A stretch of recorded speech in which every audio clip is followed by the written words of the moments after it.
High traders, welcome back to market waves. Nifty, bank Nifty, Sensex എന്നീ ഇൻഡെക്സുകളുടെ daily അനാലിസിസിലേക്ക് ഏവർക്കും സ്വാഗതം. പതിവ് പോലെ ഇന്നും നിഫ്റ്റിയിൽ വെള്ളിയാഴ്ച നമുക്ക് എങ്ങനെ ട്രേഡ് ചെയ്യാൻ കഴിയുമായിരുന്നു എന്ന് പരിശോധിക്കാം. 16/1/2025 വ്യാഴാഴ്ച 23,350 എന്ന ലെവലിൽ ക്ലോസ് ചെയ്തിരുന്ന നിഫ്റ്റി വെള്ളിയാഴ്ച രാവിലെ ഓപ്പൺ ആയത് 23,277 എന്ന ലെവലിലായിരുന്നു. അതായത് ഏതാണ്ട് 73 പോയിന്റിന്റെ ഗ്യാപ് ഡൗൺ. ഞാൻ ചാർട്ട് പ്രകാരം മാത്രമാണ് പറയുന്നത്. നമ്മളുടെ ട്രേഡിംഗ് പ്ലാൻ നമുക്കറിയാം. ഇവിടെ ഒരു ഫ്ലാറ്റ് ഓപ്പണിംഗ് നൽകിയതിനു ശേഷം ചെറിയ ടൈം ഫ്രെയിമിലുള്ള ക്യാൻഡിൽ പാറ്റേണുകൾ സെല്ലിംഗ് ഡയറക്ഷൻ നൽകിയാൽ അതുവരെ രേഖപ്പെടുത്തിയ ഡേയ്സ് ഹൈ അതല്ലെങ്കിൽ തൊട്ട് മുകളിലുള്ള റെസിസ്റ്റൻസ് ലെവൽ സ്റ്റോപ്പ് ലോസ് ആയി കണക്കാക്കാം എന്നായിരുന്നു. പ്രതീക്ഷിക്കേണ്ട ആദ്യത്തെ ടാർഗറ്റ് ഈ ലെവലിന് താഴെ ഒരു 5 മിനിറ്റ് 15 മിനിറ്റ് ക്യാൻ ക്ലോസ് ആയാൽ വീണ്ടും കിട്ടുന്ന അപ്പ് മൂവ് സെല്ല് ചെയ്യാമെന്നാണ്. എന്നാൽ ഓപ്പൺ ആയത് തന്നെ നമ്മുടെ ആദ്യത്തെ സപ്പോർട്ട് മൈനർ സപ്പോർട്ടിന് താഴെയാണ്. അപ്പോൾ ഇത്തരത്തിലൊരു മൈനസ് ഗ്യാപ് ഡൗൺ ഓപ്പണിംഗ് ലഭിക്കുമ്പോൾ തന്നെ കൃത്യമായ ഒരു സെല്ലിംഗ്, അതായത് ഒരു പുട്ട് ഓപ്ഷൻ ബൈ ചെയ്യാം എന്ന് പ്രിപ്പയർ ചെയ്തിരുന്ന ഏതൊരു വ്യക്തിക്കും വളരെ പെട്ടെന്ന് തന്നെ ഒരു എൻട്രി എടുക്കാനും തൊട്ട് മുകളിലുള്ള റെസിസ്റ്റൻസ് ലെവൽ സ്റ്റോപ്പ് ലോസ് ആയി കണക്കാക്കാം എന്നും ചിന്തിച്ച ഏതൊരാൾക്കും വളരെ വേഗം തന്നെ ഒരു നല്ല ടാർഗറ്റ് നമ്മൾ രേഖപ്പെടുത്തിയിരുന്ന 23,177 എന്ന ലെവലിലേക്ക് ലഭിച്ചു. കൃത്യമായും ഒരു 100 പോയിന്റിന്റെ ഫാളാണ് ഓപ്പണായ ഉടനെ തന്നെ ലഭിച്ചത്. എന്നാൽ അത് നമുക്കറിയാം, ആദ്യത്തെ 1 മിനിറ്റ് 2 മിനിറ്റിനുള്ളിൽ തന്നെ അത് കംപ്ലീറ്റ് ചെയ്തിരുന്നു. അത്തരത്തിൽ ഒരു പ്ലാനിങ് നടത്തി ട്രേഡിംഗ് ചെയ്യാൻ ഇരുന്നവർക്ക് മാത്രമാണ് ആ ട്രേഡിൽ എൻ്റർ ആവാൻ സാധിച്ചിട്ടുണ്ടാവുക. എന്നാൽ നമ്മൾ രേഖപ്പെടുത്തിയിരുന്ന 23,177 എന്ന ലെവലിൽ നിന്നും വീണ്ടും കിട്ടിയ അപ്പ് മൂവ്, ഈ അപ്പ് മൂവ് ട്രേഡ് ചെയ്തവരുണ്ട്. 1 മിനിറ്റ് 3 മിനിറ്റ് പരിശോധിച്ച് ഈ ലെവലിലോട്ട് ട്രേഡ് ചെയ്തവരുണ്ട്. വീണ്ടും കിട്ടിയ അപ്പ് മൂവിൽ ഡേയ്സ് ഹൈ ഉപയോഗിച്ച് സെല്ല് ചെയ്യാം എന്ന് കരുതിയ ഏതൊരാൾക്കും ഇവിടെ നിന്നും കൃത്യമായും ഒരു പുട്ട് ഓപ്ഷൻ എൻ്റർ ചെയ്യാൻ കഴിഞ്ഞു. പ്രതീക്ഷിക്കേണ്ട ടാർഗറ്റ് അതുവരെ രേഖപ്പെടുത്തിയ ലോ ആണ്. എന്നാൽ ജസ്റ്റ് ലോയിലോട്ട് എത്തിയെങ്കിലും അത് ബ്രേക്ക് ചെയ്ത് താഴോട്ട് ക്ലോസ് ആയിരുന്നില്ല. അപ്പോൾ ടാർഗറ്റ് ഫിനിഷ് ചെയ്യേണ്ടതുണ്ട്. എന്നാൽ തുടർന്ന് അല്പനേരം പ്രൈസ് അവിടെ തന്നെ കൺസോളിഡേറ്റ് ചെയ്യുകയാണ് ചെയ്തത്. അവിടെ നിന്നും ഇതിൻ്റെ ഫോളോ ആയ അടുത്ത മൂവ്മെൻറ്റ് പ്രതീക്ഷിക്കാവുന്നതായിരുന്നു. അത്തരത്തിൽ കോൾ ഓപ്ഷൻ ബൈ ചെയ്ത് ഡേയ്സ് ലോ സ്റ്റോപ്പ് ലോസ് ആയി കൊടുത്തവർക്ക് കൃത്യമായും ഒരു മൂവ് അപ്വേർഡ് വീണ്ടും കിട്ടിയിരുന്നു. നമുക്കറിയാം, കൃത്യമായ റെസിസ്റ്റൻസ് ലെവലിലോട്ട് മാത്രമാണ് പ്രൈസ് മൂവ് ചെയ്തത്. എന്നാൽ തുടർന്നുള്ള ഈ ഫാള് ഇവിടെ നിന്ന് തന്നെ സെല്ല് ചെയ്ത് ഡേയ്സ് ഹൈ സ്ട്രിക്റ്റ് ആയ സ്റ്റോപ്പ് ലോസ് അതല്ലെങ്കിൽ തൊട്ടുമുകളിലുള്ള റെസിസ്റ്റൻസ് ലെവൽ കൊടുക്കാവുന്നതായിരുന്നു. അത് പക്ഷേ അത്തരത്തിൽ ഒരു കൃത്യമായ ചാർട്ട് അനലൈസിങ് കപ്പാസിറ്റി ഉള്ളവർക്ക് മാത്രമാണ് സാധ്യമാവുകയുള്ളൂ. അതല്ലാത്തവർക്ക് സാധിച്ചിട്ടുണ്ടാവില്ല. എന്നാൽ ഇവിടെ വന്നൊരു സപ്പോർട്ട് എടുത്ത് ഈ സപ്പോർട്ടിൽ നിന്നും റിവേഴ്സ് അപ്പോഴ് വീണ്ടും സഞ്ചരിക്കേണ്ടതിന് പകരം കൃത്യമായും പ്രൈസ് ഒരു ട്രെയിലിംഗ് സ്റ്റോപ്പ് ലോസ് ഇവിടെ നൽകാതെ അത് ബ്രേക്ക് ചെയ്ത് ഡൗൺ പോരുമ്പോൾ ഈ ലെവൽ സ്റ്റോപ്പ് ലോസ് ആയി കണക്കാക്കാം എന്ന് കരുതിയ ഏതൊരാൾക്കും ട്രേഡ് ചെയ്യാൻ സാധിച്ചിട്ടുണ്ടാവും. ഇത്രയുമാണ് ആദ്യത്തെ സെഷനിലുണ്ടായ മൂവ്മെൻറ്റ്. തുടർന്ന് വീണ്ടും നമുക്കറിയാം മറ്റൊരു സപ്പോർട്ടിലോട്ടാണ് പ്രൈസ് എത്തിയത്. അവിടെ നിന്നും റിവേഴ്സ് ആകുന്നു. ആ റിവേഴ്സ് കോൾ ഓപ്ഷൻ ബൈ ചെയ്തവർ ധാരാളം പേരാണ്. പലരും ഇവിടെ ഓരോ പ്രോഫിറ്റ് ബുക്ക് ചെയ്ത് വീണ്ടും റീ എൻ്റർ ചെയ്യുന്നതാണ് കണ്ടത്. അവിടെ നിന്നും അതിനു മുമ്പ് രേഖപ്പെടുത്തിയ റെസിസ്റ്റൻസിൻ്റെ ആ ലെവലിൽ ഹൈ എത്തിയിരുന്നില്ല. അപ്പോൾ പലരും ഡേയ്സ് ഹൈ സ്റ്റോപ്പ് ലോസ് ആയി കണക്കാക്കാം എന്ന് കരുതി സെല്ല് ചെയ്തിരുന്നു. അല്പം ഹോൾഡ് ചെയ്താണ് മാർക്കറ്റ് ഫാളായതെങ്കിൽ പോലും അതും ടാർഗറ്റ് നൽകിയിട്ടുണ്ട്. എന്നാൽ ആദ്യത്തെ സപ്പോർട്ടിൽ നിന്നും പിന്നീടും കൃത്യമായും പ്രൈസ് ആക്ഷൻ മനസ്സിലാക്കി ചെറിയ ടൈം ഫ്രെയിമിൽ തന്നെ എൻ്റർ ചെയ്യാൻ കഴിയുന്നവർക്ക് നല്ല ഒരു ദിവസമായിരുന്നു കഴിഞ്ഞ വെള്ളിയാഴ്ച എന്നുള്ളതാണ്. ആകെ നൽകിയ മൂവ്മെൻറ്റ് നമുക്കറിയാം. ഹൈ ലോ എന്നിവ പരിശോധിക്കുമ്പോൾ ഒരു 200 പോയിന്റിൽ താഴെ മൂവ്മെൻറ്റ് മാത്രമാണ് നിഫ്റ്റി തന്നിട്ടുള്ളത്. എങ്കിലും കൃത്യമായ ഒരു റേഞ്ചിൽ നിന്നുകൊണ്ട് നല്ല രീതിയിൽ ഇൻട്രാഡേ ട്രേഡേഴ്സിന് ട്രേഡ് ചെയ്യാൻ സാധിക്കുന്ന ഒരു ടാർഗറ്റ് ലെവലുകളായിരുന്നു എന്നുള്ളതാണ്. അപ്പോൾ ഈ ലെവലുകളെ അടിസ്ഥാനപ്പെടുത്തിക്കൊണ്ട് തിങ്കളാഴ്ചത്തേനുള്ള, നമുക്കറിയാം ശനി ഞായറും അവധിയാണ്, തിങ്കളാഴ്ചത്തേനുള്ള നമ്മുടെ ട്രേഡിംഗ് പ്ലാൻ എന്താണ് എന്ന് പരിശോധിക്കാം. 23,200 എന്ന ലെവലാണ് ആദ്യമായി ലഭിക്കാവുന്ന ഒരു പ്രധാന സപ്പോർട്ട് ആയി ഞാൻ രേഖപ്പെടുത്തിയിട്ടുള്ളത്. അതുപോലെ 23,318 മറ്റൊരു ഏറ്റവും അടുത്തുള്ള പ്രധാന റെസിസ്റ്റൻറ്റ് ലെവലായും കണക്കാക്കുന്നു. അതിനിടയിൽ ഒരു മൈനർ റെസിസ്റ്റൻസ് ആയി 23,271 എന്ന ലെവലാണ് രേഖപ്പെടുത്തിയിട്ടുള്ളത്. തൊട്ടു താഴെയുള്ള മൈനർ സപ്പോർട്ടുകൾ 23,159, 123, 23,100 എന്നിങ്ങനെയാണ്.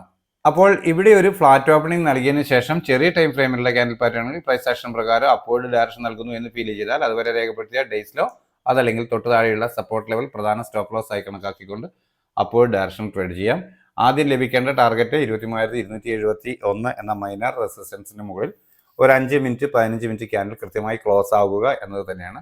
അത്തരത്തിൽ ഒരു ക്ലോസിംഗ് ലഭിച്ചാൽ വീണ്ടും കിട്ടുന്ന ഒരു ഡിക്ലൈൻ അതുവരെ രേഖപ്പെടുത്തിയ ഡേയ്സിലോ ഡൗൺ സൈഡിലേക്ക് ബ്രേക്ക് ചെയ്യാതിരിക്കുകയും ചെറിയ ടൈം ഫ്രെയിമിലുള്ള ക്യാൻഡിൽ പാറ്റേണുകൾ പ്രൈസ് ആക്ഷൻ പ്രകാരം അപ്വേർഡ് ഡയറക്ഷൻ നൽകുകയും ചെയ്താൽ വീണ്ടും കോൾ ഓപ്ഷൻ തന്നെ ബൈ ചെയ്യാം.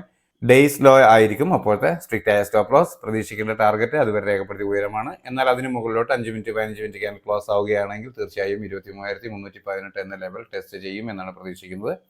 എന്നാൽ ഈ ലെവലുകൾക്ക് മുകളിലോട്ട് കടന്ന് പ്രൈസ് ക്ലോസ് ആവുകയാണെങ്കിൽ വീണ്ടും ബൈ ഓൺ ഡിപ്പ് എന്ന സ്ട്രാറ്റജിയിൽ നമുക്ക് അപ്വേർഡ് ഡയറക്ഷൻ ട്രേഡ് ചെയ്യാൻ കഴിഞ്ഞേക്കാം. അങ്ങനെയെങ്കിൽ ലഭിക്കാവുന്ന ടാർഗറ്റുകളാണ് 23,391, 23,449, 491 എന്നിങ്ങനെയുള്ള ലെവലുകൾ.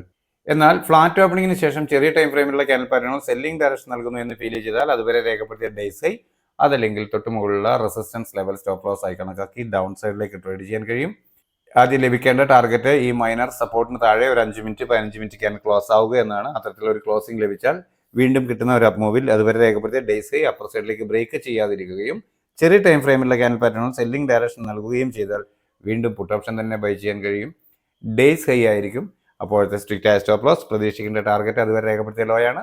എന്നാൽ അതിന് താഴോട്ട് 5 മിനിറ്റ് 15 മിനിറ്റ് ക്യാൻഡിൽ ക്ലോസ് ആവുകയാണെങ്കിൽ പ്രൈസ് വീണ്ടും ഡൗൺ സൈഡിലേക്കുള്ള ഈ സപ്പോർട്ടുകൾ ടെസ്റ്റ് ചെയ്തേക്കാം എന്നാണ് കരുതുന്നത്. എന്നാൽ ഈ ലെവൽ 23,100 എന്ന ലെവലിന് താഴോട്ട് ഒരു 15 മിനിറ്റ് 1 അവർ ക്യാൻഡിൽ ക്ലോസ് ആവുക എന്ന് വന്നാൽ പ്രൈസ് അല്പം കൂടി വീക്ക് ആയേക്കാം എന്നുള്ളതാണ് കണക്കാക്കേണ്ടത്. അങ്ങനെയെങ്കിൽ നമ്മൾ കഴിഞ്ഞ ദിവസം രേഖപ്പെടുത്തിയിരുന്ന സപ്പോർട്ട് ലെവലുകൾ ടാർഗറ്റുകളായി മാറിയേക്കാം. നിങ്ങൾക്ക് ആ ലെവലുകൾ കാണാമെന്ന് കരുതുന്നു. 23,076, 23,046, 2,960 എന്നിങ്ങനെയുള്ള ലെവലുകളാണ് ഞാൻ രേഖപ്പെടുത്തിയിട്ടുള്ളത്. 48,506 എന്ന ലെവലാണ് ബാങ്ക് നിഫ്റ്റിയിൽ ആദ്യമായി ലഭിക്കാവുന്ന പ്രധാന സപ്പോർട്ടായി ഞാൻ രേഖപ്പെടുത്തിയിട്ടുള്ളത്. തൊട്ട് താഴെ 48,374 എന്ന മൈനർ സപ്പോർട്ടും രേഖപ്പെടുത്തിയിട്ടുണ്ട്. എന്നാൽ 49,300 എന്ന ലെവലാണ് ആദ്യമായി ലഭിക്കാവുന്ന ഒരു പ്രധാന റെസിസ്റ്റൻസ് ആയി രേഖപ്പെടുത്തിയിട്ടുള്ളത്. അതിനിടയിൽ മൈനർ റെസിസ്റ്റൻസുകളായി 48,909, 134 എന്നിങ്ങനെയുള്ള ലെവലുകൾ രേഖപ്പെടുത്തിയിരിക്കുന്നു. ഇവിടെ ഒരു ഫ്ലാറ്റ് ഓപ്പണിംഗ് നൽകിയതിനു ശേഷം ചെറിയ ടൈം ഫ്രെയിമിലുള്ള ക്യാൻഡിൽ പാറ്റേണുകൾ പ്രൈസ് ആക്ഷൻ പ്രകാരം അപ്വേർഡ് ഡയറക്ഷൻ നൽകുന്നു എന്ന് ഫീൽ ചെയ്താൽ അതുവരെ രേഖപ്പെടുത്തിയ ഡേയ്സിലോ അതല്ലെങ്കിൽ തൊട്ട് താഴെയുള്ള സപ്പോർട്ട് ലെവൽ കൃത്യമായും സ്റ്റോപ്പ് ലോസ് ആയി കണക്കാക്കിക്കൊണ്ട് അപ്വേർഡ് ഡയറക്ഷൻ ട്രേഡ് ചെയ്യാം. ആദ്യം ലഭിക്കേണ്ട ടാർഗറ്റ് ഈ ലെവലിന് മുകളിൽ ഒരു 5 മിനിറ്റ് 15 മിനിറ്റ് ക്യാൻഡിൽ ക്ലോസ് ആവുക എന്നതാണ്. ആ തരത്തിലൊരു ക്ലോസിംഗ് ലഭിച്ചാൽ വീണ്ടും കിട്ടിയേക്കുന്ന ഒരു ഡിക്ലൈനിൽ അതുവരെ രേഖപ്പെടുത്തിയ ഡേയ്സിലോ ഡൗൺ സൈഡിലേക്ക് ബ്രേക്ക് ചെയ്യാതിരിക്കുകയും ചെറിയ ടൈം ഫ്രെയിമിലുള്ള ക്യാൻഡിൽ പാറ്റേണുകൾ പ്രൈസ് ആക്ഷൻ പ്രകാരം വീണ്ടും അപ്വേർഡ് ഡയറക്ഷൻ നൽകുകയും ചെയ്താൽ കോൾ ഓപ്ഷൻ തന്നെ ബൈ ചെയ്യാൻ കഴിയും. ഡേയ്സ് ലോ ആയിരിക്കും അപ്പോഴത്തെ സ്ട്രിക്റ്റ് ആയ സ്റ്റോപ്പ് ലോസ് ലെവൽ. പ്രതീക്ഷിക്കേണ്ട ആദ്യത്തെ ടാർഗറ്റ് അതുവരെ രേഖപ്പെടുത്തിയ ഉയരമാണ്. എന്നാൽ അതിന് മുകളിലോട്ട് 5 മിനിറ്റ് 15 മിനിറ്റ് ക്യാൻഡിൽ ക്ലോസ് ആവുമെന്ന് വന്നാൽ കഴിഞ്ഞ ദിവസത്തെ ഡേയ്സ് ഹൈ ആയിരിക്കാം ടാർഗറ്റ്. എന്നാൽ അതിന് മുകളിൽ 49,134 എന്ന ലെവൽ ടെസ്റ്റ് ചെയ്തേക്കും. അത്തരത്തിലൊരു ടെസ്റ്റിങ്ങോ അതിന് മുകളിൽ ഒരു ക്ലോസിങ്ങോ ലഭിക്കുകയാണെങ്കിൽ ബൈ ഓൺ ഡിപ്പ് എന്ന സ്ട്രാറ്റജി ഉപയോഗിച്ച് നമുക്ക് ഓരോ ഡിപ്പും ബൈ ചെയ്യാൻ കഴിഞ്ഞേക്കാം. എന്നാൽ ഫ്ലാറ്റ് ഓപ്പണിംഗിന് ശേഷം ചെറിയ ടൈം ഫ്രെയിമിലുള്ള ക്യാൻഡിൽ പാറ്റേണുകൾ സെല്ലിംഗ് ഡയറക്ഷൻ നൽകുന്നു എന്ന് ഫീൽ ചെയ്താൽ അതുവരെ രേഖപ്പെടുത്തിയ ഡേയ്സ് ഹൈ അതല്ലെങ്കിൽ തൊട്ട് മുകളിലുള്ള റെസിസ്റ്റൻസ് ലെവൽ സ്റ്റോപ്പ് ലോസ് ആയി കണക്കാക്കി ഡൗൺ സൈഡിലേക്ക് ട്രേഡ് ചെയ്യാം. ആദ്യമായി ലഭിക്കേണ്ടത് കഴിഞ്ഞ ദിവസം വെള്ളിയാഴ്ച രേഖപ്പെടുത്തിയ ലോയ്ക്ക് താഴോട്ട് ഒരു 5 മിനിറ്റ് 15 മിനിറ്റ് ക്യാൻഡിൽ ക്ലോസ് ആവുക എന്നതാണ്. അത്തരത്തിലൊരു ക്ലോസിംഗ് ലഭിച്ചാൽ വീണ്ടും കിട്ടുന്ന ഒരു അപ്പ് മൂവിൽ അതുവരെ രേഖപ്പെടുത്തിയ ഡേയ്സ് ഹൈ അപ്പർ സൈഡിലേക്ക് ബ്രേക്ക് ചെയ്യാതിരിക്കുകയും ചെറിയ ടൈം ഫ്രെയിമിലുള്ള ക്യാൻഡിൽ പാറ്റേണുകൾ സെല്ലിംഗ് ഡയറക്ഷൻ നൽകുകയും ചെയ്താൽ വീണ്ടും പുട്ട് ഓപ്ഷൻ തന്നെ ബൈ ചെയ്യാൻ കഴിയും. ഡേയ്സ് ഹൈ ആയിരിക്കും അപ്പോഴത്തെ സ്ട്രിക്റ്റ് ആയ സ്റ്റോപ്പ് ലോസ് ലെവൽ. പ്രതീക്ഷിക്കേണ്ട ടാർഗറ്റ് അതുവരെ രേഖപ്പെടുത്തിയ ലോ ആണ്. എന്നാൽ അതിന് താഴോട്ട് 5 മിനിറ്റ് 15 മിനിറ്റ് ക്യാൻഡിൽ ക്ലോസ് ആവുന്നു എന്ന് വന്നാൽ തുടർന്ന് താഴെ രേഖപ്പെടുത്തിയിട്ടുള്ള സപ്പോർട്ടുകൾ ടാർഗറ്റുകളായി ലഭിച്ചേക്കാം എന്നാണ് പ്രതീക്ഷിക്കുന്നത്. എന്നാൽ ഇവിടെ തിക്ക് ബ്ലൂ ലൈനിൽ രേഖപ്പെടുത്തിയ ലെവൽ അല്പം സ്ട്രോങ് ആയേക്കാം. 47,894 എന്ന ലെവലിന് താഴോട്ട് ബ്രേക്ക് ചെയ്ത് ക്ലോസ് ആകുന്ന പക്ഷമാണ് കുറച്ച് ഭീകരമായ വീഴ്ച സംഭവിക്കാൻ സാധ്യതയുള്ളത്. ഈ ലെവലുകൾ നമ്മൾ മുമ്പേ രേഖപ്പെടുത്തിയിട്ടുള്ളതാണ്. സ്ഥിരമായി നമ്മളുടെ ചാനൽ കാണുകയും ഈ ലെവലുകൾ രേഖപ്പെടുത്താൻ ശ്രമിക്കുകയും ചെയ്യുന്നവർക്ക് ഈ ലെവലുകൾ അവരവരുടെ ചാർട്ടുകളിൽ ഉണ്ടാകുമെന്ന് കരുതുന്നു. എന്നാൽ അത് ഓരോരുത്തരുടെയും താല്പര്യമാണ്. ഞാൻ യാതൊരു വിധത്തിലും ഇതിനെ പ്രോത്സാഹിപ്പിക്കുന്നില്ല. 76,600 എന്ന ലെവലാണ് സെൻസെക്സിൽ ആദ്യമായി ലഭിക്കാവുന്ന പ്രധാന സപ്പോർട്ട് എന്ന രീതിയിൽ രേഖപ്പെടുത്തിയിട്ടുള്ളത്. തൊട്ട് താഴെ 76,493 എന്ന മൈനർ സപ്പോർട്ട്. 77,040 ആദ്യമായി ലഭിക്കാവുന്ന ഒരു അല്പം സ്ട്രോങ് ആയ റെസിസ്റ്റൻസ് എന്ന രീതിയിൽ ഞാൻ രേഖപ്പെടുത്തിയിട്ടുള്ളത്. അതിവിടെ തിക്ക് ബ്ലൂ ലൈനിൽ രേഖപ്പെടുത്തിയിട്ടുണ്ട്. എന്നാൽ അതിന് താഴെയായി 76,919 എന്ന ഒരു മൈനർ റെസിസ്റ്റൻസും രേഖപ്പെടുത്തിയിട്ടുണ്ട്. ഒരു ഫ്ലാറ്റ് ഓപ്പണിങ്ങിന് ശേഷം ഇവിടെ ചെറിയ ടൈം ഫ്രെയിമിലുള്ള ക്യാൻഡിൽ പാറ്റേണുകൾ പ്രൈസ് ആക്ഷൻ പ്രകാരം അപ്വേർഡ് ഡയറക്ഷൻ നൽകുന്നു എന്ന് ഫീൽ ചെയ്താൽ അതുവരെ രേഖപ്പെടുത്തിയ ഡേയ്സിലോ അതല്ലെങ്കിൽ തൊട്ട് താഴെയുള്ള സപ്പോർട്ട് ലെവൽ പ്രധാന സ്റ്റോപ്പ് ലോസ് ആയി കണക്കാക്കിക്കൊണ്ട് അപ്വേർഡ് ഡയറക്ഷനിലേക്ക് ട്രേഡ് ചെയ്യാൻ കഴിയും.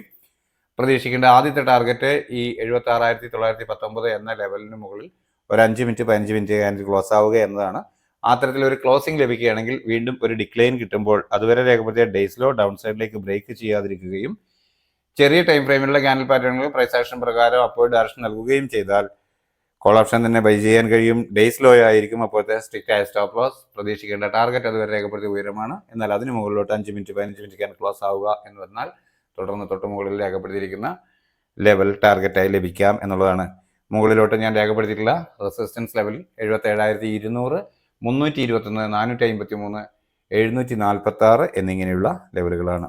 എന്നാൽ ഫ്ലാറ്റ് ഓപ്പണിങ്ങിന് ശേഷം ചെറിയ ടൈം ഫ്രെയിമിലുള്ള ക്യാൻഡിൽ പാറ്റേണുകൾ സെല്ലിംഗ് ഡയറക്ഷൻ നൽകുന്നു എന്ന് ഫീൽ ചെയ്താൽ അതുവരെ രേഖപ്പെടുത്തിയ ഡേയ്സ് ഹൈ അതല്ലെങ്കിൽ തൊട്ട് മുകളിലുള്ള റെസിസ്റ്റൻസ് ലെവൽ സ്റ്റോപ്പ് ലോസ് ആയി കണക്കാക്കിക്കൊണ്ട് ഡൗൺ സൈഡിലേക്ക് ട്രേഡ് ചെയ്യാൻ കഴിയും. ആദ്യമേ ലഭിക്കേണ്ട ടാർഗറ്റ് ഈ ലെവലിന് താഴെ, അതായത് 76,387 എന്ന ലെവലിന് താഴെ ഒരു ക്ലോസിംഗ് തന്നെയാണ്. എന്നാൽ ഈ ലെവലിന് താഴെ ക്ലോസ് ചെയ്താൽ പോലും വീണ്ടും ഒരു അപ്പ് മൂവ് കിട്ടുമ്പോൾ അതുവരെ രേഖപ്പെടുത്തിയ ഡേയ്സ് ഹൈ അപ്പർ സൈഡിലേക്ക് ബ്രേക്ക് ചെയ്യാതിരിക്കുകയും ചെറിയ ടൈം ഫ്രെയിമിലുള്ള ക്യാൻഡിൽ പാറ്റേണുകൾ സെല്ലിംഗ് ഡയറക്ഷൻ നൽകുകയും ചെയ്താൽ വീണ്ടും പുട്ട് ഓപ്ഷൻ തന്നെ ബൈ ചെയ്യാൻ കഴിയും. ഡേയ്സ് ഹൈ ആയിരിക്കും അപ്പോഴത്തെ സ്ട്രിക്റ്റ് ആയ സ്റ്റോപ്പ് ലോസ്. എന്നാൽ ഈ ലെവൽ 76,329 എന്ന ലെവൽ അല്പം സ്ട്രോങ് ആയ ഒരു സപ്പോർട്ടായി പ്രവർത്തിച്ചേക്കാം എന്നാണ് കരുതുന്നത്. എന്നാൽ മറ്റ് ഇൻഡെക്സുകളുടെയും എങ്ങനെയാണ് മൂവ്മെന്റ് എന്നതിനെയും കൂടെ ചിലപ്പോഴൊക്കെ ആശ്രയിക്കാറുണ്ട്. അത്തരത്തിൽ ഈ ലെവലിന് താഴെ ബ്രേക്ക് ചെയ്താൽ 76,261 എന്ന കഴിഞ്ഞ ദിവസത്തെ ലെവലിന് താഴോട്ട് ബ്രേക്ക് ചെയ്ത് ക്ലോസ് ചെയ്താൽ അല്പം വീക്ക് ആയേക്കാം ഇൻഡെക്സ് എന്നാണ് പ്രതീക്ഷിക്കുന്നത്. അത്തരത്തിൽ സംഭവിച്ചാൽ ലഭിക്കാവുന്ന ടാർഗറ്റുകളാണ് ഇവിടെ രേഖപ്പെടുത്തിയവ. കാണാമെന്ന് കരുതുന്നു. 76,201, 75,975, 75,760, 587 എന്നിങ്ങനെയാണ് ഞാൻ രേഖപ്പെടുത്തിയിരിക്കുന്ന ലെവലുകൾ.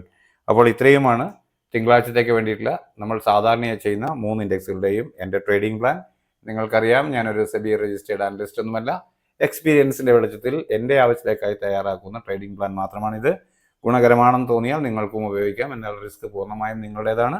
എന്നാൽ ഗുണകരമാണ് എന്ന് തിരിച്ചറിയുകയാണെങ്കിൽ നിങ്ങളുടെ സുഹൃത്തുക്കളായ ട്രേഡേഴ്സിന് നമ്മുടെ ചാനൽ ഷെയർ ചെയ്ത് കൊടുക്കാനും അത്തരത്തിൽ ചാനലിനെ സപ്പോർട്ട് ചെയ്യാനും ശ്രമിക്കുന്നു എന്ന് കരുതുന്നു. നിങ്ങളുടെ ലൈക്കുകളും കമൻറ്റുകളുമാണ് നമ്മുടെ ചാനലിനെ മറ്റുള്ളവരിലേക്ക് യൂട്യൂബ് പ്രൊമോട്ട് ചെയ്യാനുള്ള കാരണമെന്ന് നിങ്ങൾക്ക് ഓരോരുത്തർക്കും അറിയാം. അത്തരത്തിൽ ഇതൊരു ഗുണകരമായ ചാനലാണ് എന്നുള്ള ഒരു റീഡിംഗ് ആണ് നിങ്ങൾക്കുള്ളതെങ്കിൽ തീർച്ചയായും ഇത് മറ്റുള്ളവരിലോട്ട് എത്തട്ടെ എന്ന് കരുതി നിങ്ങളുടെ ലൈക്കുകളും കമൻറ്റുകളും രേഖപ്പെടുത്താൻ പ്രത്യേകം ശ്രദ്ധിക്കുക. നമ്മളുടെ പബ്ലിക് ടെലഗ്രാം ചാനലിൻ്റെ ലിങ്ക് വീഡിയോയുടെ താഴെ പിൻ ചെയ്തിട്ടുണ്ട്.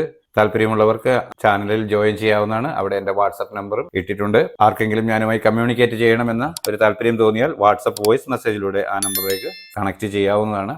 അത്തരത്തിൽ നിങ്ങളുടെ ഓരോരുത്തരുടെയും സപ്പോർട്ടുകൾ ഉണ്ടാകുമ്പോഴാണ് നാളെയും ഇത് ചെയ്യാനുള്ള ഒരു പ്രചോദനം നമുക്കുണ്ടാവുക. അപ്പോൾ തിങ്കളാഴ്ചയും എല്ലാവർക്കും നല്ല ട്രേഡിംഗ് അവസരങ്ങൾ ലഭിക്കുന്ന മൂവ്മെന്റ് എല്ലാ ഇൻഡെക്സുകളിലും ഉണ്ടാവട്ടെ. എല്ലാവർക്കും നല്ല ട്രേഡിംഗ് അവസരങ്ങൾ ലഭിക്കട്ടെ, ധാരാളം പ്രോഫിറ്റ് ഉണ്ടാകട്ടെ എന്ന് ആശംസിച്ചുകൊണ്ട് തൽക്കാലം നിർത്തുന്നു. താങ്ക്